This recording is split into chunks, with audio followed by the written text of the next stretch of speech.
dito and someone or anyone could answer. Okay, brief introduction lang. Yung sociological perspective, it's about parang nagsasot ka ng salamin, then nakikita mo kung paano ba naaapektuhan ng mga nangyayari sa paligid mo, yung personality mo. Yun lang yun. Gets ba? Yes! Okay, so can we start now? Yes. Yes. So, first question.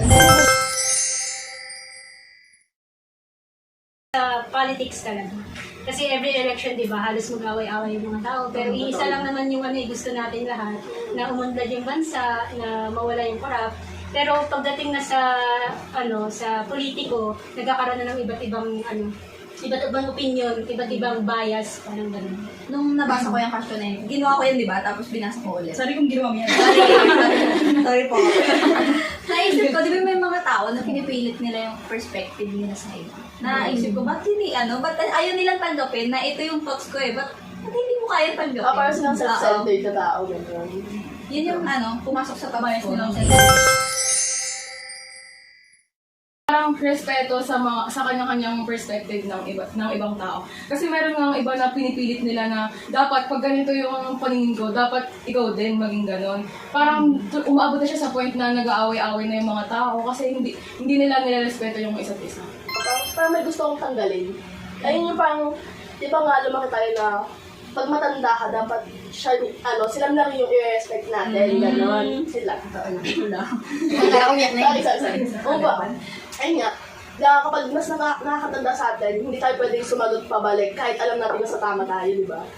Alam natin nasa tama tayo, alam natin mali yung side nila, pero wala tayong karapatang magsalita pabalik sa kanila kasi magiging disrespect yun para sa elders natin. Yun. Pero yun yung isa sa yung effect ng social perspective kasi although na sa paningin mo tama ka, pero baka sa paningin nila sila naman din yung tama. So yun yung mahirap eh. Alin ba talaga yung tama sa dalawang perspective niyo? Yun din yung mahirap sa ganun. Ano ba natin nalalaman kung tama tayo? I mean, anong basis natin na tama tayo? Bukod sa physical evidence, paano mo masasabi na tama ka? Paano mo? Ano ba? Hindi naman ba? Gutom. Kung ba din, nasa research ng dugo. Diba? Paano ng isang tao na tama siya? Anong basis nila ng tama? Oo nga, sabihin niyo, ano bang tama? For me kasi so nakikita ko lang, siguro parang sometimes, nagiging tama sila kasi ayaw niya babaan yung pride niya. It's either that, or nagiging tama sila kasi yun yung parang nakamulatan nila na yun yung tamang gawin. Yun yung nalagay sa kanila. Kumbaga nakuha sa environment. Oo. Diba?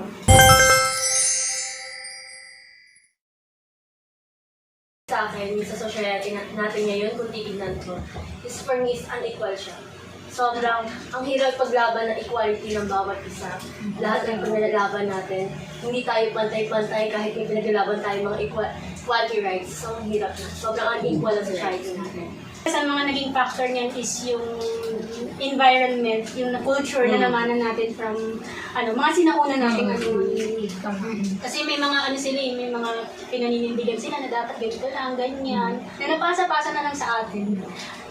Ayun. Actually, that's the greatest factor. Yun yung pinakamalaking factor kasi kahit tayo, di ba, pag parang kung ano yung nasa environment natin, parang ayun din madalas yung pinaniniwalaan natin. Hindi natin kasi madalas naiisip na i-oppose yung paniniwala na yun kasi hindi natin alam kung ano yung tama eh. Tingin natin yung ginagawa natin na yung decision. Tama, lalo pag galing sa mga matatanda. Totoo lang. Sa environment natin, before, yung sa babae lalaki, yung kinalakihan natin na parang yung mama mo na yun sa bahay, parang yung before kasi, unti-unti siya nag-change. Pero parang ngayon, may parts pa rin lang society natin na para lang sa lalaki at para lang sa babae. Yung tingin nila, di ba? Kumbaga hindi pa full na equal sa lahat ng mga opportunities. Oo. Kasi yun yung kinamulatan eh. Tsaka aminin natin, may mga tao talaga na parang hindi sila equal sa bawat gender. Kasi yun yung kinamulatan nila, yun yung nakita nila dun sa family nila or sa nasa environment nila. Mga lalaki pa rin kasama ko sa bahay. Sobrang tatamad talaga. Sobrang nakakabuisit ka sa Pag lalaki, okay lang di kumilos. Oo. Yung parang ako pag uwi lang, di ba? Pasok kasi yun ng bahay namin, maghahanap yun ng gulo, tsaka niya ako papagalitan. Tapos pag ako lang, ay, di ba, makalat, tapos sa kwarto yun ng kuya ko, saan kayo sisisi? Hindi ka papasok.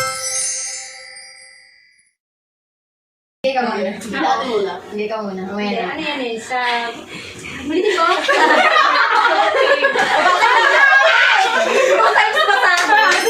Minsan ano, iniisip mo na yung mga kikilos mo. Oo. Baka may sabihin mo Conscious na. na. Oo, tapos di ba kung imbis na maging maharot ka, imbis na maging maingay ka, joker ka sa harap nila. Parang nililimit mo. Oo, iisipin mo, okay lang ba yung ano ko? Although, alam naman natin na kailangan limited lang yung joke mo na hindi sila hindi ma-offend. Pero, hindi kailangan may pairamdam mo sa tao na porket maingay siya, mali na siya. So, for today's reflection, sa mga pag-usapan natin ngayon, mag-uuna muna ako. Ang idea ko dyan ay ang lawak ng perspective natin and ang tangi ko lang aalala ay peace at pag-iintindi sa perspective ng bawat isa. Ito yung sinasabi ni Sir na favorite word niya daw, yung sonder. Alam mo yung pangalan niya. Yan mas lumalim yung pagkaintindi ko dun na totoo nga. May kanya-kanya tayong buhay. Kung anong nararanasan ko, for sure, mas malala o mas lighten na nararanasan niya. Yun yung ano ko. And we are the girls back from Wow!